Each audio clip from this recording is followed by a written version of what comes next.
Assalamualaikum warahmatullahi wabarakatuh. Halo anak-anak, kita jumpa lagi pada video pembelajaran biologi pada kali ini yang akan membahas tentang faktor eksternal yang mempengaruhi pertumbuhan dan perkembangan pada tumbuhan. Sebelumnya kita lihat dulu kompetensi dasar atau KD-nya adalah menjelaskan pengaruh faktor internal dan faktor eksternal terhadap pertumbuhan dan perkembangan makhluk hidup. Sedangkan tujuan pembelajarannya adalah menganalisis faktor-faktor yang mempengaruhi pertumbuhan dan perkembangan pada makhluk hidup. Kita masuk materi biologi tentang faktor eksternal atau faktor luar yang mempengaruhi pertumbuhan dan perkembangan pada tumbuhan. Ada 5. Yang pertama nutrisi, yang kedua cahaya, yang ketiga suhu, yang keempat kelembapan, dan yang kelima aerasi. Baiklah, kita lihat yang pertama faktor luar atau eksternal yang mempengaruhi pertumbuhan dan perkembangan pada tumbuhan, yaitu nutrisi atau makanan. Setiap makhluk hidup tentu dia membutuhkan makanan untuk pertumbuhan dan perkembangannya. Tak terjadi pada tumbuhan. Tumbuhan juga membutuhkan nutrisi untuk sebagai sumber energi. Kalau tumbuhan tidak dapat nutrisi, maka akan berpengaruh terhadap pertumbuhan dan perkembangannya. Makanan yang diperlukan oleh tanaman itu ada yang disebut dengan unsur makro. Artinya, makanan yang dibutuhkan dalam jumlah yang besar. Misalnya, yang berupa gas ya, karbon, hidrogen, oksigen, nitrogen, fosfor, dan lain-lain. Itu makanan yang harus dibutuhkan dalam jumlah yang besar atau yang disebut dengan unsur makro. Ada juga makanan yang dibutuhkan oleh tanaman dalam jumlah yang sedikit yang disebut dengan unsur mikro. Misalnya, besi, tembaga, seng, mangan, kobal, natrium, dan lain-lain. Itulah nutrisi atau makanan yang dibutuhkan oleh tanaman dalam jumlah yang sedikit atau kecil. Kalau tumbuhan itu kekurangan zat makanan, tentu dia berpengaruh terhadap pertumbuhan dan perkembangannya. Atau terjadi defisiensi nutrisi atau kekurangan zat makanan. Kalau tanaman atau tumbuhan kekurangan zat makanan, efeknya tentu ada pada tanaman tersebut. Misalnya defisiensi atau kekurangan nitrogen. Dampaknya adalah bahwa berdampak pada pertumbuhan daunnya. Daunnya berwarna daun muda, berwarna hijau muda, dan bagian bawahnya berwarna kekuningan. Serta pertumbuhan tanaman itu menjadi lebih kecil atau kurus. Jadi itu dampaknya kalau dia kekurangan nitrogen.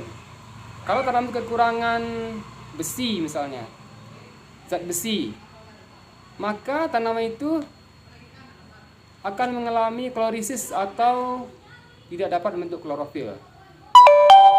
Jadi itulah dampak kalau tumbuhan itu kekurangan zat-zat makanan. Yang kedua, faktor luar yang mempengaruhi pertumbuhan dan perkembangan pada tumbuhan itu adalah cahaya. Cahaya matahari ini merupakan sumber energi utama di bumi. Makhluk hidup membutuhkan cahaya.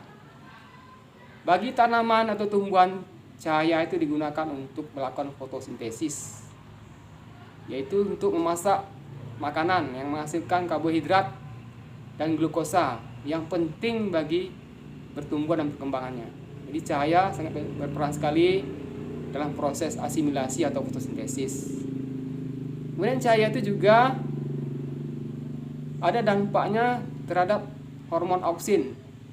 Jadi hormon auksin yang ada pada tumbuhan itu, kalau dia terkena cahaya maka hormon auksin itu akan rusak atau menyebabkan pertumbuhan tanaman itu akan menjadi lambat. Jadi kalau terkena cahaya, tanaman itu atau hormon auksin itu akan rusak atau mengalami perlambatan pertumbuhan.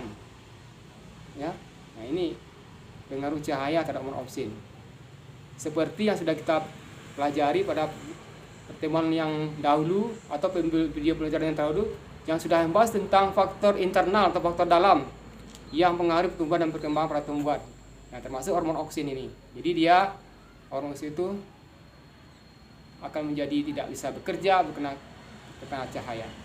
Kemudian berhubungan dengan cahaya juga, ada tanaman yang berbunga tergantung pada lamanya penyinaran cahaya matahari. Misalnya ada yang disebut dengan tanaman yang berhari pendek, ada tanaman yang berhari panjang, ada tanaman yang berhari sedang, ada yang juga disebut dengan tanaman yang berhari netral. Yang pertama kita lihat ada tanaman berhari pendek. Artinya tanaman itu mendapat cahaya matahari kurang dari 12 jam. Atau dia berbunga dapat sinar matahari kurang dari 12 jam. Misalnya kita lihat ada tanaman stroberi. Yang kedua ada tanaman yang berhari panjang. Maksudnya tanaman itu berbunga setelah terdapat sinar matahari lebih dari 12 jam. Nah, jadi lebih dari 12 jam baru dia dapat berbunga. Seperti kita lihat tanaman bayam. Yang ketiga ada yang disebut dengan tanaman berhari sedang. Nah, ini tanaman berhari sedang ini dia tidak tergantung pada lama. Maksudnya tanaman berhari sedang ini dia dapat penyinaran sinar matahari sekitar 12 jam. Setelah dia 12 jam dia akan berbunga. Nah, ini contohnya adalah tanaman kacang. Kemudian yang berikutnya ada yang disebut dengan tanaman berhari netral. Maksudnya dia berbunga tidak tergantung pada panjang pendeknya terkena cahaya. Jadi cahaya matahari atau cahaya tidak mempengaruhi waktu dia berbunga. Contohnya adalah tanaman mawar. Baiklah siswa sekalian, faktor luar atau eksternal yang mempengaruhi pertumbuhan dan perkembangan tumbuhan yang ketiganya yaitu suhu. Suhu ini berhubungan dengan aktivitas enzim. Jadi enzim itu dia dapat bekerja pada suhu yang optimal atau optimum. Kalau suhunya terlalu rendah, maka enzim itu tidak dapat bekerja atau dia bekerjanya lambat. Kalau suhunya terlalu tinggi, maka enzim juga tidak dapat bekerja.